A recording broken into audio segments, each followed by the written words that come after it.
मेरी माँ को सिर्फ 25 साल थे, मेरे पिताजी को 30 साल थे। हम लोग 4 बच्चे थे। मेरे पिताजी का डेथ हो गई। उस टाइम में आपकी उम्र कितनी थी जब पापा की डेथ हुई? और 2.5 साल की थी। 2.5 साल में इनके अब्बू डेथ कर गए। मैं और ये मेरी बहन, हम लोग ट्विंस हैं। इनका नाम अक्षय नदीर है।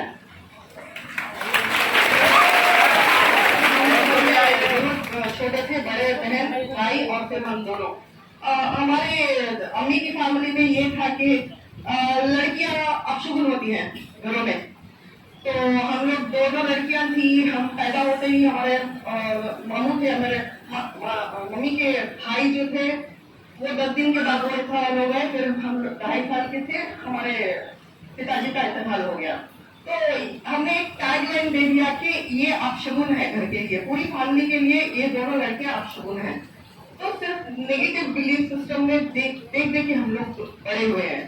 तो ये सुपरस्टिशियस बिलीफ की वजह से हमें सारी जिंदगी हमें दिक्कतें झेलनी पड़ी। जब हम छोटे थे, खेल रहे थे हमारे कजिन्स के साथ, तो हमारे कजिन्स बोलते थे कि इनके साथ मत खेलो क्योंकि ये अपशगुन है, इनके पिताजी को यही खा गए तो इनके साथ नहीं खेलना है। तो हमें लाइफ में बच्चों को क्या चाहिए? प्यार होना चाहिए, एजुकेशन चाहिए, एक पैम्परिंग चाहिए, एक कंफर्ट जोन में रहना चाहते हो बच्चे, पल्ले बड़े होना चाहते हैं। लेकिन हमारी जिंदगी में कुछ नहीं था। ना पेरेंट्स एडवोकेसी थी, ना प्यार था, ना किसी का इमोशनल सपोर्ट था, ना एजुकेशन के कुछ हमारे लिए कुछ चॉइसेस थे, ना फाइनेंशियल स्टेबिलिटी थी, कुछ भी नहीं था। इसके बावजूद भी हम दोनों की एक बहुत छोटी, जब हम लोग थे ना तब हम दोनों एक दूसरे का सपोर्ट थे। हम लोग बातें करते थे कि नहीं, एक दिन हमारा अच्छा दिन आएगा। एक होप था, एक बिलीफ था हमारे खुदा के ऊपर, हमारे ऊपर एक बिलीफ था। तो वो हमने बनाए रखा था। तो उसके बाद मुझे एजुकेशन हुआ। फिर मेरा PU कंप्लीट हुआ, मतलब 12th कंप्लीट हुआ था। सीनियर टेनिस्ट में हमारा नाम था, हमारे पिताजी का वो डेथ का सीनियर टेनिस्ट होता है गवर्नमेंट सेक्टर में, तो उसमें हमारा पहला नाम था। तो मुझे 18 साल में ही मुझे नौकरी मिल गई। तो घर की सारी जिम्मेदारी मेरे कांधों पे आ गई। तो मैं आपको और एक बात बोलना चाहती हूँ। हमारा फर्स्ट सुसाइड अटेम्प्ट था जब हम लोग 4th स्टैंडर्ड में थे। जब हम लोग हाँ जी, 4th स्टैंडर्ड के स्टूडेंट अगर सुसाइड करने लगे तो सोचिए कितना तकलीफ से झेल रहे हो। 4th स्टैंडर्ड में तो हम लोग बहुत बड़ी वेल था, वो क्या बोलते हैं, कुआं था। तो कुआं के पास गए और हम लोग हम कूदने ही वाले थे, किसी ने बचा लिया। फिर उसके बाद हमने टैबलेट ले लिए थे 7th स्टैंडर्ड में। फिर हमने जहर पी लिया था, वो चूहों को मारने का। तो जहर वगैरह सब पी थी, हो गया था। तो टैबलेट वो आज तो ये टैबलेट उस समय जहर की टैबलेट आ गई। और मेरी माँ को बीपी थी तभी, एंड्रिक्स टैबलेट बोल के वो टैबलेट खा रही थी। वो मेडिकल शॉप से हम ही लेके आते थे। तो हम लोग गए, 4 मेडिकल शॉप से पूरा इकट्ठा कर लिए और ये हमने बंटवारा कर लिया, ये तेरा मेरा, हमने खा लिए। तो वहाँ भी हम लोग को मेरी माँ के बारे में नेगेटिव नहीं बता रही हूँ मैं, फिर भी आपको एक बात बताना चाहती हूँ क्योंकि मैं सच्चाई में बिलीव करती हूँ। हमने जो टैबलेट्स खाए थे उसके बाद हमें एक रूम में डाल के बंद कर दिया था 3 दिन तक। ना खाना, ना पानी, ना हॉस्पिटल, कुछ भी नहीं। सिर्फ मेरी माँ आती, शाम में दरवाजा खोलती और देखती। वो क्या देखती थी, उनके दिमाग में क्या था आज दिन तक मुझे नहीं पता है, वो अल्लाह के पास है। देखती होंगी कि आप अभी जिंदा है या नहीं है, लेकिन ऊपर वाले जब खुदा ने जिंदा रखा, क्योंकि 140 करोड़ लोगों के लिए आपको गोल्ड मेडल जो लाना था।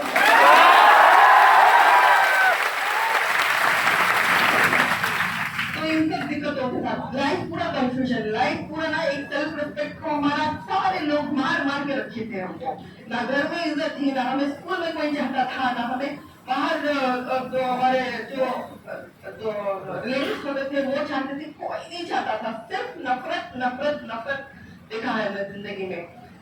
फिर मेरा 12th हो गया, फिर मुझे जॉब मिल गई। मेरा फादर का जो कंपैशनेट ग्राउंड बोलते हैं, उस कंपैशनेट ग्राउंड से मुझे Karnataka state road transport corporation में मुझे एडमिनिस्ट्रेटिव सेक्शन में मुझे काम मिल गया।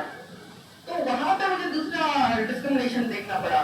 मुझे ये देखना पड़ा कि वहाँ जो मेरे सीनियर्स थे वो बहुत सताते थे वो, और मेरे बहुत सारे कोलीग्स ये बोलते थे कि आप मुस्लिम हो, आप पाकिस्तान चले जाओ, आप टेररिस्ट हो। मुझे बहुत दर्द होता था मेरे सीने बोली, मुझे इतना दर्द होता था कि उसका जवाब मैंने दिया। मैंने जवाब ऐसा दिया कि हमारा जो नेशनल फ्लैग है वो बाहर देशों में रिप्रेजेंट, इंडिया को रिप्रेजेंट करके पाकिस्तानी कहते थे मुस्लिम हो तुम बाहर चले जाओ, पाकिस्तान चले जाओ। आज उन लोगों के मुंह पे इससे बड़ा तमाचा क्या हो सकता है कि तिरंगा ऑस्ट्रेलिया में कोई भी किसी भी गेम में कोई गोल्ड मेडल लाता है तो उस देश का नेशनल एंथम बजाया जाता है, वहां पे राष्ट्रगान बजाया जाता होगा, तो कितना गर्व का महसूस होता होगा कि जब भारत जाकर जनगण मन गाया गया होगा। कॉम्पिटिशन था पहला राष्ट्रीय साउथ कोरिया में Asia Pacific master weightlifting championship में मेरा 3 गोल्ड हुआ। मैं हिंदुस्तान की पहली महिला हूँ, मुस्लिम पहली महिला हूँ कि आज दिन तक किसी ने वेटलिफ्टिंग में गोल्ड मेडल लेके आया है। और ग्रीस में राष्ट्रीय नरेंद्र ग्रीस में मेरा सिल्वर मेडल हुआ है। तो वहाँ पे वर्ल्ड चैंपियनशिप का सिलेक्शन था, तो वर्ल्ड चैंपियनशिप सिलेक्शन हुआ है। वो वाली कहानियां भी अब कंटिन्यू है जो बहुत खतरनाक है, जो आपका जॉब हो गया वहाँ पे डिस्क्रिमिनेशन करने लगा फीमेल के नाते, कभी मुस्लिम के नाते, उसके बाद वाला। तो मैं ये कह रही थी कि हमें इंसान को ना कभी भी जब हमें कोई बेइज्जती कर रहा है, हमको रिएक्ट नहीं करना है, उसको रेस्पॉन्ड करना पड़ेगा। रेस्पॉन्ड ऐसा करना पड़ेगा कि वो इंसान ना उसकी लाइफ में किसी को दूसरों को ह्यूमिलेट नहीं करेगा। तो कभी भी हमें लाइफ में रिएक्ट नहीं करना है, हमको सोचना है, समझना है वो क्यों हमें ह्यूमिलेट कर रहा है, तब हमें पता चलेगा कि हमारा स्तर नीचे है, हमारा स्तर ऊपर उठाना चाहिए। जैसे BR डॉक्टर अम्बेडकर साहब ने अपनी पूरी जिंदगी ह्यूमिलिएशन देखा है, फिर भी उन्होंने क्या किया, he converted his anger into resolution. वो करना है हम सबको। तो इसी रास्ते में निकल पड़ी थी। फिर मैंने मेरे जॉब में जितने भी दिक्कतें आई फिर भी मैं सहती रही, और फिनांस मुझे सैलरी आ रही थी ना तो मैं बहुत खुश थी क्योंकि घर के हालात बहुत ही खराब थे। तो सैलरी लेके आके पहले मेरे माँ के चरणों में मैंने रख दिया फर्स्ट सैलरी। तो वहां से हमारा एक फाइनेंशियल स्टेबिलिटी थोड़ा ठीक होने लगा। और उसके बाद जब मेरे 21 साल 22 साल शुरू हुए थे तो मेरी शादी हुई। शादी मैंने सोचा कि अभी चलो पूरा प्रॉब्लम सॉल्व हो जाएंगे लाइफ में, अभी मैं सेट हो जाऊंगी। इंसान कभी सेट नहीं होता, मरने के बाद ही सेट होता है। तो मैंने सोचा कि अच्छा चलो मेरी शादी हो जाएगी, अच्छा लड़का ठीक ठाक है देखने के लिए। सब फिर उसने क्राइम ब्रांच इंस्पेक्टर का ऑर्डर लगा के दिखाया था, लेकिन शादी होने के 8 दिन के बाद पता चला कि वो बेकार था, कुछ नहीं था। वो उस क्राइम ब्रांच के इंस्पेक्टर नहीं थे, कुछ भी नहीं था। झूठ बोल के शादी कर लिया, झूठ बोल के मैं सरकारी नौकरी में थी इसलिए शादी कर लिया था। फिर उसने मुझे 6 साल तक मुझे दौड़ी के लिए उसने दिन रात सताया। ना मैं मेरी कुलीग से ये बात शेयर की, ना किसी से शेयर की। शर्म नहीं आता था कि दहेज आप लाइएगा कहाँ? 2.5 साल की उम्र में जब पापा नहीं रहे, माँ पाली, आप खुद नौकरी पे, तो किस मुंह से बेशरम इंसान दहेज मांग रहा? सर ऐसे बहुत सारे लोग हैं। हाँ ये बात है।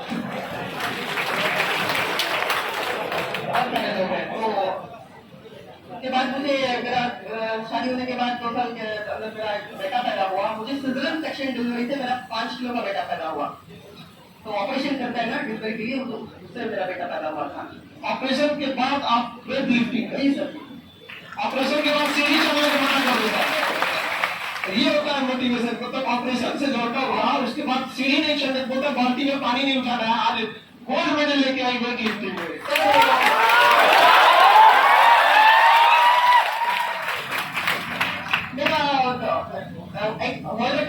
कर सकते हैं कि सिजरियन सेक्शन डिलीवरी के बाद मैंने 300 किलो वजन उठा के मैं दुनिया की पहली महिला बनी हूँ कि सिजरियन सेक्शन के बाद इतना वेट उठाने वाली हूँ। इसकी वजह से मुझे आइडल लेडी ऑफ इंडिया का मिला है, अवार्ड मिला है।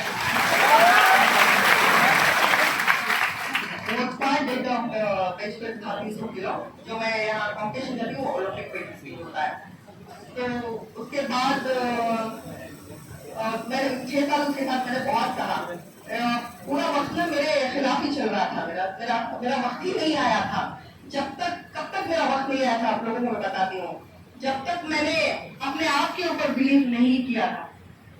मैंने जब मेरे ऊपर मैंने यकीन रखा, जब मैंने ये इख्तियार किया कि अल्लाह ताला ने सबको कमाल के साथ ताकत दिया है और सोच दिया है, अखलाक दिए हैं, ताकत दिया है। जब तक मुझे ये बात समझ में नहीं आई थी तब तक मैंने पल पल मेरे every single second of my life was a battle. तो घर में कोई नहीं था अच्छा ये सही है, ये गलत है, ये करना है, आगे बढ़ना है, एजुकेशन में ऐसे आगे निकलना है, नौकरी करना है, कुछ भी नहीं। जब मैं 9th स्टैंडर्ड थी तब से मेरी शादी कराने पे हुई थी मेरी माँ। तो अब लाइफ में ना सर, स्पेशली साउथ में मैं बोलती हूँ, लड़कियां बहुत ही सफर कर रही हैं। कि नॉर्थ में थोड़ा फ्रीडम मिल जाता होगा, लेकिन नॉर्थ वालों को लगता है कि साउथ में फ्रीडम मिल रहा है, नहीं। और साउथ वालों को लगता है एक्चुअल में लड़कियों को हर जगह जिसको जितनी ताकत है वो उस ताकत से इनका पैर खींचने में लगा हुआ है।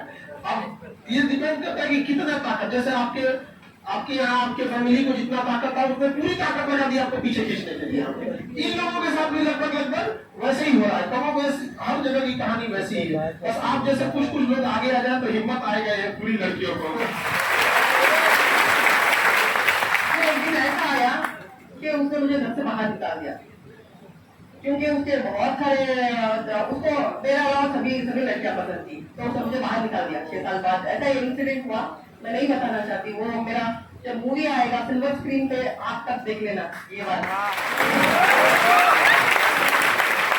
तो उसने मुझे घर से बाहर निकाल दिया, फिर मेरे बच्चे को भी नहीं दिया, ना मेरा कपड़ा, मेरा पैसा, कुछ भी नहीं दिया, उसने मुझे घर से बाहर निकाल दिया।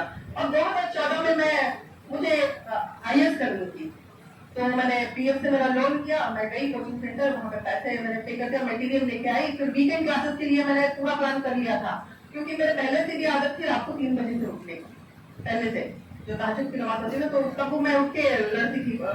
मैं मेरे अबू को तूने क्यों लिया, तो मैं तीसरी क्लास से तब से खुदा से ही लड़ रही थी। खुदा से ही लड़ रही थी। आप लोग में जो मुसलमान होंगे उन्हें पता होगा तहज्जुद की नमाज वो रात में पढ़ी जाती है। जब आप सो जाते हैं उसके बाद बीच में फिर उठना होता है, और वो सबसे मतलब टफ एक तरह से करी नमाज तहज्जुद की नमाज, वो तभी पढ़ा जाता है जब आपको कोई एकदम सुपर स्पेशल कुछ चाहिए। तो ये उस नमाज में पढ़ के खुदा से ही लड़ती थी कि मेरे अब्बू को क्यों छीन लिया 2.5 साल की उम्र। होता है तकलीफ का लेवल समझिए उस टाइम का, क्योंकि कोई नहीं था ना हमारी बात सुनने वाला। किसको सुनाते हैं, किसको हमारी ये जो दिल का दर्द है किससे बांट लेते हैं, कोई नहीं सुनता है। जब तक आप जिंदगी में कुछ करके खड़ नहीं जाते, कोई आपकी बात सुनेगा नहीं, और आपको कोई नहीं केयर करेगा। आपके इमोशंस, आपकी फीलिंग किसी को कुछ भी मायने नहीं रखते हैं। तो आपको कुछ करना है जिंदगी में आगे बढ़ के। तो मुझे मैं जब तीसरी क्लास पढ़ी तब से मुझे आदत थी उतने बजे उठने की। फिर मैंने प्लान किया और वीकेंड क्लासेस के लिए IAS कोचिंग के लिए मैंने तैयारी की। एक ही क्लास जाके मैं आई थी, फिर देखा घर में आके तो पूरा ना जला के मेरा मटेरियल पूरा राख कर दिया था। मेरे सपने वहीं पे जल गए। मेरा एक ही उम्मीद थी, क्योंकि मैंने करस्पॉन्डेंस में BCom किया था और MBA फर्स्ट ईयर किया था, मेरे पास सेकेंड ईयर के लिए पैसे नहीं थे मेरे पास, मैंने नहीं किया था तब। तो मैंने सोचा नहीं, एजुकेशन में ही मेरा एक आगे निकलने का तरीका है, तो मैंने ये किया था, जला दिया था उसने पूरा किताबें मेरी। फिर मैंने इसे जब घर से निकाला था तो मैं कोलार से बैंगलोर गई, ट्रांसफर करवा के, मेरा जॉब जो था ट्रांसफर करवा के बैंगलोर चली गई मैं हेडक्वार्टर्स में। वहां जाके मैंने छुट्टी डाल के फिर मैंने IAS क्लासेस लेना शुरू किया। जैसे आप बच्चे हैं, आप वैसे बच्चों के साथ बीच में बैठ के मैंने पढ़ाई शुरू की, क्योंकि मेरी ख्वाहिश तो कोई नहीं पूरी करने आएगा, मैं ही करना, मेरी ही जिम्मेदारी है। वो पूरा जो एजुकेशन होता है या कोई भी ख्वाहिश होती है, वो ये ब्लेजर मैं कभी भी जाती हूँ तो मैं ब्लेजर क्यों पहनती हूँ पता है मुझे। जब PU के बाद 12th क्लास के बाद BBM शुरू हुआ था, BBM डिग्री जो होता है, तो उसमें लड़कियां ब्लेजर पहन के जाती थी, तो मुझे वो करना था। लेकिन मैंने किया नहीं, मेरे हालात ऐसे नहीं थे, तो मेरी ख्वाहिश मैंने तब नहीं पूरी की, मैंने अब पूरी कर रही हूँ।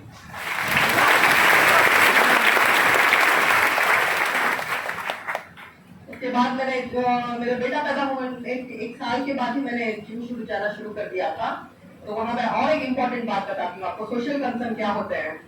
हम दोनों जिम जा रही थी, बुर्का पहन के, 9th स्टैंडर्ड में थी तब मैंने बुर्का पहन लिया था, क्योंकि मैं मदरसा जा रही थी तब मेरी बहन और मैं, हम लोग जिम जा रहे थे, तो मस्जिद में ऐलान कर दिया, अनाउंसमेंट कर दिया कि फलाने घर की लड़कियां जिम जा रही है और जिम जाना हराम है, स्पोर्ट्स हराम है इस्लाम में।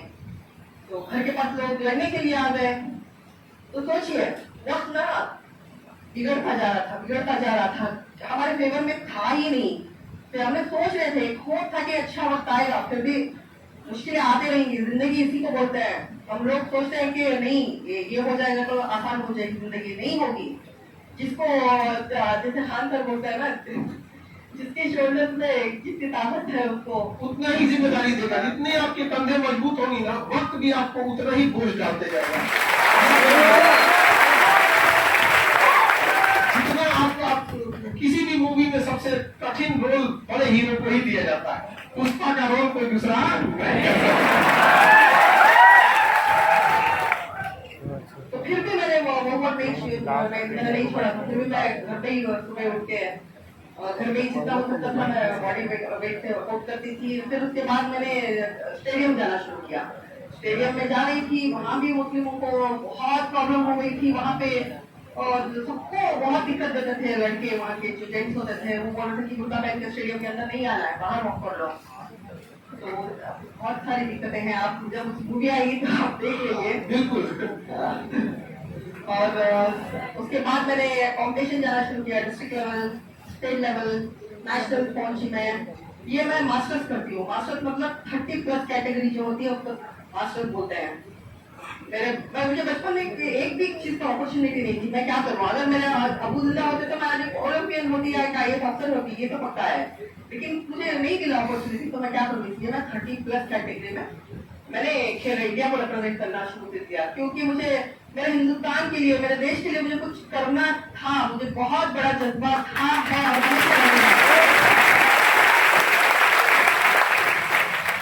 मैं कुछ करूंगी, मैं कुछ मुझे करना है हिंदुस्तान का। जब मैं तिरंगा कहीं भी स्टेडियम में या वहां मैं देखती थी तो मुझे एक वाइब्रेशन होता था, एक फीलिंग होता था। मैंने खुद से वादा किया कि मैं नेशनल फ्लैग मैं जब दूसरे कंट्री को रिप्रेजेंट करूंगी तभी छूऊंगी। तो जैसे मैंने सोचा वैसे हुआ। जैसे आप सोचते हैं ना तो जिंदगी में वैसा ही होता है। तो बी पॉजिटिव ऑलवेज। बड़ा सोचना है, बड़ा करना है और होना ही होगा। हिम्मत रखना है, कभी एक विजन बड़ा रखना है। जितना बड़ा विजन रखोगे उतना बड़ा इंसान बनोगे लाइफ में। फिर हमारे जो यहाँ खड़े हैं वो अमान साहब हैं, मोहम्मद अमान इनका नाम है। एज ए ट्रेनर तब तक बहुत डिफरेंस थी लाइफ में। तब तक मेरे 7 अटेम्प्ट हो चुके थे लाइफ में, सुसाइड अटेम्प्ट हो चुके थे। जब इन्होंने मुझे जब मैं इनसे मुलाकात किया तो यही मुझे आके बात कर रहे थे, आप इतना ज्यादा वेट कर रही हैं, आप क्या करना चाहती हैं लाइफ में, आप कौन हो? तो ऐसे ही हमारी मुलाकात थी। ये मुझे इंस्पायर करते रहे और मुझे जो मैं बहुत डिप्रेशन में थी उन्होंने मुझे बाहर निकाला और तब से जिंदगी अच्छी चल रही है अल्हम्दुलिल्लाह।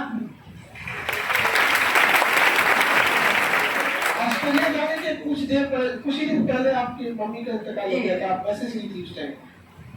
ऑस्ट्रेलिया जाने से 10 दिन पहले मेरी माँ का इंतकाल हो गया था। तो 1 साल से हॉस्पिटल में ही थी वो, और हम लोग कमा रहे थे, हॉस्पिटल में थोड़ा खर्च कर रहे थे। ये जो मेरी बड़ी बहन और जो बड़े भाई है ना वो थोड़ा न्यूट्रल हो गए थे, तो लास्ट में काम आए थे दोनों, ये मेरी अर्शी और मेरी बहन और मैं। तो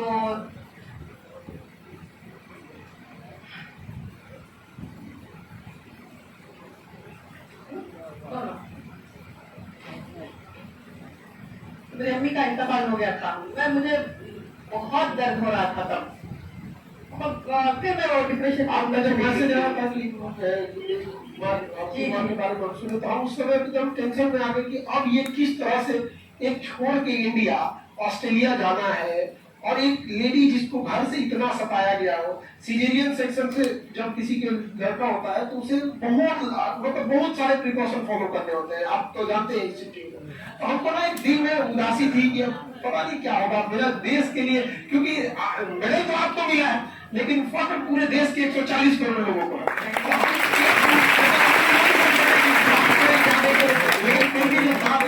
आप टेंशन नहीं लीजिए, 140 करोड़ लोग हैं, पूरा गोल्ड मेडल ही लेके आना। और जब लास्टली फाइनल मैसेज आया ना और गोल्ड मेडल पहना हुआ और पीछे से वो जो तिरंगा झंडा, तब हमको लगा कि वाह क्या ग्रेट वर्क है।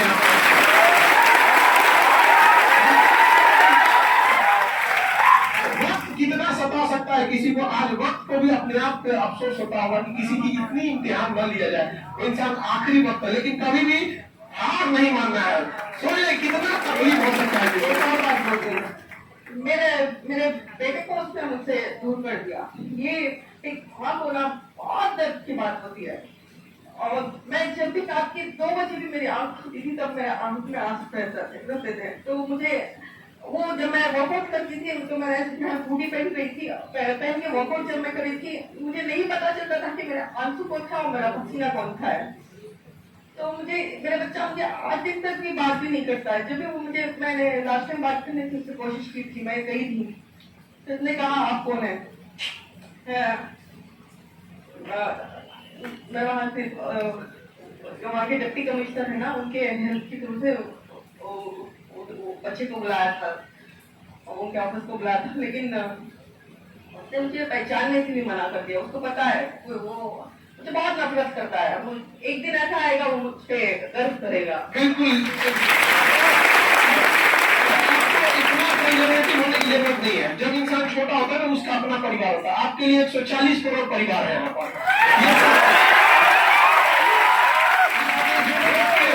क्या ये बच्चे उनके लिए तालियां बजाएंगे? ये देश देखेगा उनके लिए? नहीं।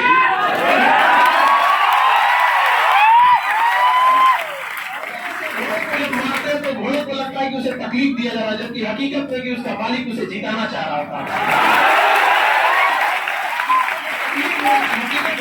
आपको जिताना चाह रहा था।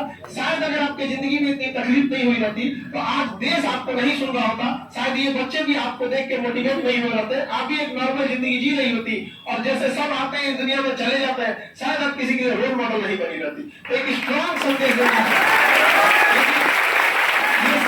एक माँ के लिए बहुत तकलीफ हो सकता है कि उसका बेटा जानबूझ के कहे कि आप कौन है। उसको पता है कि वो है कौन, पर जानबूझ के अगर कोई कहे कि आप कौन है, ये बहुत तकलीफ होगी। ये माँ ही समझ सकती है जो अपने पेट में उस बच्चे को पाली रहती है वहां पे, दूसरा कोई नहीं समझ सकता वहां पर। ये बहुत तकलीफ वाली बात है। तो मैं लड़कियों के लिए काम करना चाहती हूँ। मैं सरकारी नौकरी में हूँ और इसके बाद भी उसके बावजूद मैं सोशल सर्विस करना चाहती हूँ। लड़कियों की जिंदगी बनाना चाहती हूँ। मुझे पता है हमारे हिंदुस्तान में बहुत सारी मेरी जैसी लड़कियां हैं, वो पैशनेट है, कुछ करना चाहती है, आसमान में उड़ना चाहती है, सपना रखा है, लेकिन उस बैरियर्स को तोड़ना है। आप कह रही हैं कि आप लड़कियों के लिए कुछ करना चाहती है। आपका ये जो 10 मिनट की जो आपकी स्टोरी थी ना, ये कितनी लड़कियों का लाइफ चेंज कर दी होगी इतने देर में। आप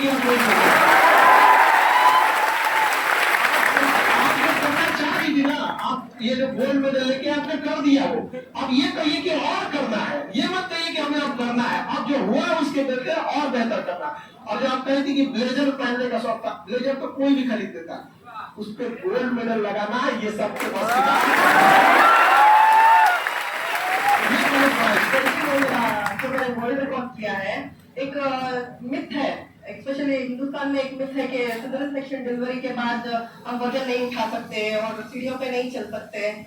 तो ये एक मिथ है, स्टीरियोटाइप थिंकिंग है। इसको इस वजह से ये स्टीरियोटाइप थिंकिंग ब्रेक करने के लिए अभी तो बिजनेस हो चुका है हॉस्पिटल का सिजरियन सेक्शन के लिए। तो लड़कियां सब अपने आप को जैसे डिसेबल्ड हो जाते हैं सर्जरी होने के बाद, ऐसा समझ रहे हैं। तो ऐसा होता नहीं है, ये सोशल कॉज के लिए, लोगों को दिखाने के लिए, ये सिर्फ एक मिथ है। इसलिए मैंने 300 किलो वजन उठा के ये स्टीरियोटाइप ब्रेक करके मैंने सोशल कॉज के लिए आपको बन सकती है लड़कियां सिजरियन सेक्शन डिलीवरी के बाद भी। तो ये प्रूव करने के लिए मैंने ये वर्ल्ड रिकॉर्ड किया था।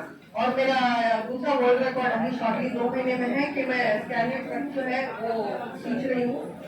तो नेक्स्ट अगेन मैं वर्ल्ड की सबसे पहली महिला होंगी जो सिजरियन सेक्शन डिलीवरी के बाद पद शुरू कर रही है।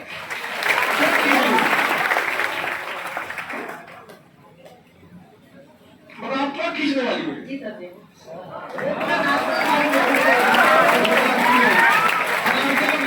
लड़कियां कमजोर होती है, देखो भाई।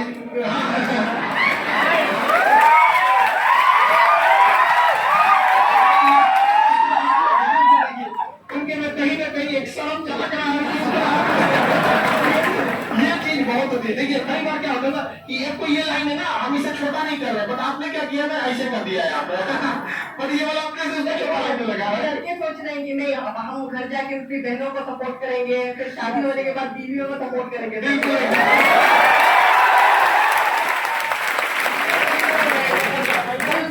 कॉल्स आ रहे थे बाकी से या कहाँ से आ रहे थे पता नहीं थे। और अरे आपने जो मेडल जीता ऑस्ट्रेलिया में उसका सर्टिफिकेट भेजो, वो भेजो, मुझसे भी कॉल कर रहे थे। और और फिर पता चला कि वहाँ स्पोर्ट्स डिपार्टमेंट में जाके उन्होंने कहा कि उनका सर्टिफिकेट मंगाइए वो सब। तो भगवान का देखिए क्या चमत्कार होता है, जो वहाँ पे 3 कॉम्पिटिशन में थे, तो 3 कॉम्पिटिशन में एक ही मेडल मिला, तो दूसरे को 2 ऑस्ट्रेलियन थे। और वहाँ पे वो मुझे कॉम्पिटिशन में 2 कॉम्पिटिशन मेडल नहीं हुआ। फिर उन्होंने मुझे आफ्टर सिजन सेक्शन डिलीवरी के बाद लिफ्टिंग कर रही है, ये एक यूनिक केस है बोल के उन्होंने मुझे मेडल से सम्मानित किया है। तो उन्होंने वहाँ से ऑस्ट्रेलिया से मेल भी मंगवा लिया है। मतलब इसके बाद भी उनको भरोसा नहीं हो रहा है, तो ऑस्ट्रेलिया से मना है कि इसको मिला है कि नहीं मिला है। हाँ। वाह,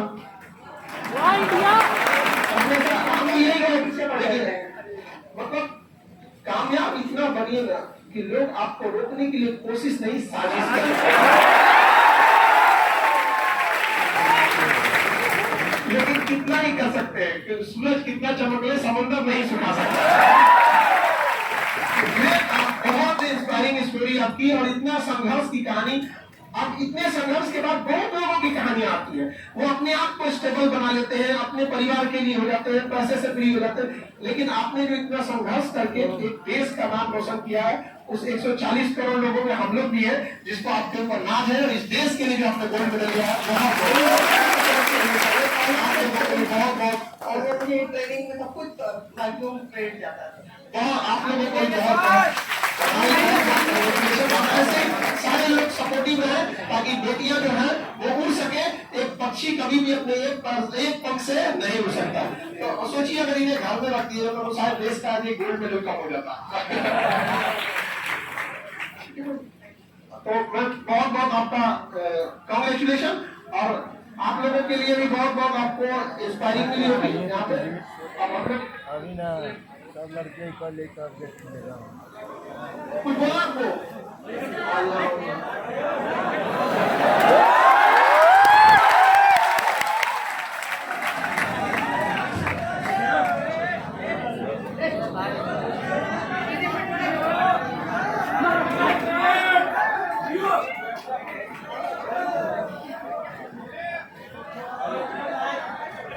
देखो लड़के देखो। देखिए इनके घर वाले भी तो हैं।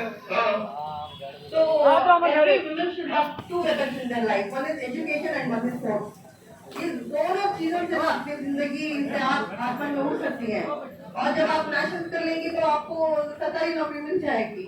तो माइक दीदी है।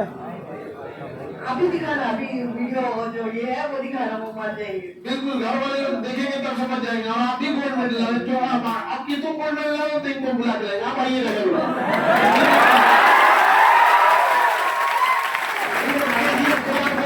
जब ये गोल्ड मेडल लाए तो आप ठीक है, रो नहीं यार, KGF 2।